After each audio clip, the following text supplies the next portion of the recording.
It was supposed to be a normal day. I woke up around 9 in the morning to my mom's gentle, loving voice. Just kidding, she was yelling, "Wake up already! Even the mosquitoes are tired of biting you." I opened my eyes, totally lost, not sure what planet I was on or why my pillow seemed to be permanently glued to my face. As I peeled myself off the bed, I told myself, today everything changes. Today I'll be brave. You see, I've always been afraid of the weirdest things. I'm scared of dogs, no matter how small. I'm scared of the doctor with his cold stethoscope and that look that says, "I know you haven't been eating your vegetables." And I am especially terrified of the electric razor that goes me zzzzzzz like it's straight out of a horror movie. But not today. No, sir. Today, I was a man on a mission. I put on some epic movie trailer-style music in my head and marched out of my room, ready to conquer the day. My first great test of bravery awaited me in the kitchen. Mom, completely unaware of my new heroic persona, said, "Go get me 2 eggs from the fridge. A simple task for a mortal, but a true quest for a hero like me." I walked to the fridge with the confidence of a king. I pulled the door open, my eyes fixed on the prize, the egg carton. But in my heroic haste, I forgot about the ancient monster lurking in the freezer section, the bag of frozen okra that has been living there since, 2019. My hand brushed against it, and the bag tumbled out, landing on the floor with a thud, but that wasn't the scary part. The bag had a tiny rip in it, and a smell escaped. Oh, that smell. It was like a demon finally breaking free from its underworld prison after 1,000 years. It was foul, ancient, and vaguely vegetable-like. I screamed, a high-pitched shriek that I'm not proud of, slammed the fridge door shut, and ran for my life, diving behind the living room sofa. Mom yelled from the other room. What was that? I peeked over the couch and yelled back, "Nothing, Mom, the okra. It tried to attack me." She just sighed. I don't think she appreciates the dangers I face for her. After a not-so-brave breakfast, I decided I needed some fresh air to clear my head and reset my courage meter. I confidently opened the front door, took a deep breath of the free world, and stepped outside, and that's when I met him. My ultimate nemesis, my archenemy, our neighbor's dog, Bobby. Now, Bobby is a small, fluffy, cute-looking little thing, but don't let that fool you. Pure, unadulterated evil burns in his tiny, beady eyes. But I remembered my vow. No fear today. I am brave. I puffed out my chest and looked at him with what I hoped was a look of confident dominance.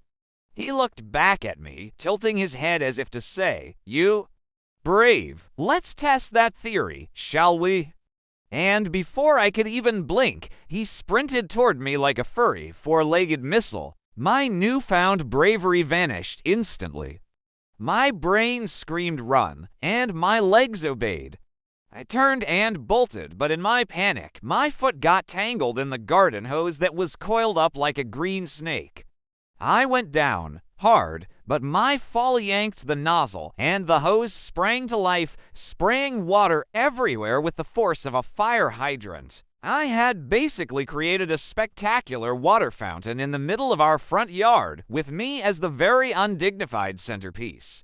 People walking by stopped to watch the show. Some were laughing. One guy was even filming it on his phone. I'm pretty sure that video is now trending on some corner of the internet with the title, "The Dumbest Act of Bravery Ever." I walked back into the house, soaked from head to toe, dripping a trail of shame and water behind me. Mom saw me and, without missing a beat, asked, "Were you swimming or running from a dog?" I looked at her, defeated, and mumbled, both. Actually, she just shook her head and handed me a towel. My epic mission wasn't going as planned. I figured maybe I could calm my shattered nerves with a nice, warm cup of tea.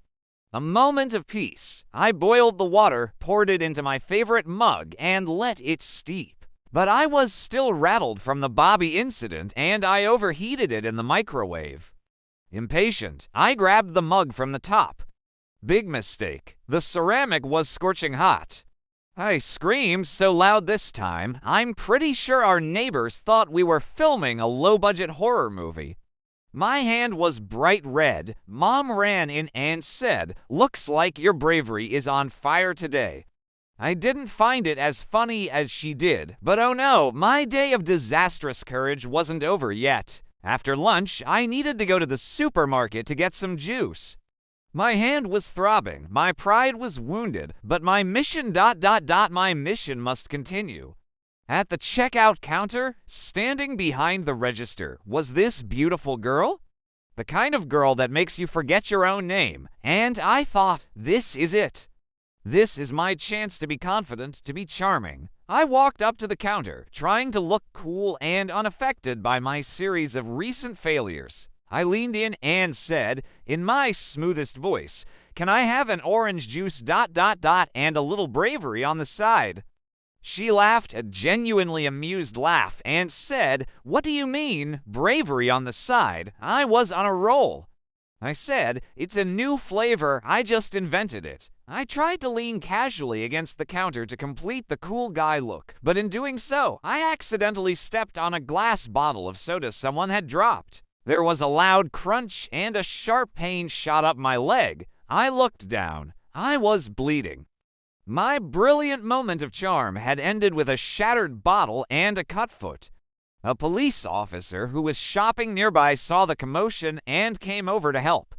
As he expertly pulled a piece of glass out of my shoe, he looked at me with a mix of pity and amusement and said, "You know, son, you should probably get some insurance for yourself." I looked at my bleeding foot, my burnt hand, and my soaked clothes and replied, or maybe just insurance against my own stupidity. He chuckled and helped me get bandaged up by the store's first aid person.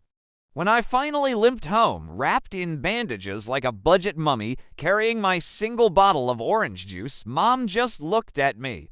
She surveyed the damage, the wet hair, the red hand, the bandaged foot, and said with a smile, "So, Mr. Brave, have you had enough adventures for one day?" I let out a long, tired sigh and said, "Yeah, Mom, I think I'll be brave again tomorrow. But maybe only in my dreams. And that's how I learned that being brave doesn't always mean facing down dogs or trying to act cool in front of pretty girls. Sometimes the bravest thing you can do is just admit you did something completely stupid and have the confidence to laugh at yourself. Thanks for sticking with me through my day of disasters. If you enjoyed my series of unfortunate events, make sure to hit that like button and subscribe for more stories. Let me know in the comments about your own brave fails. See you next time.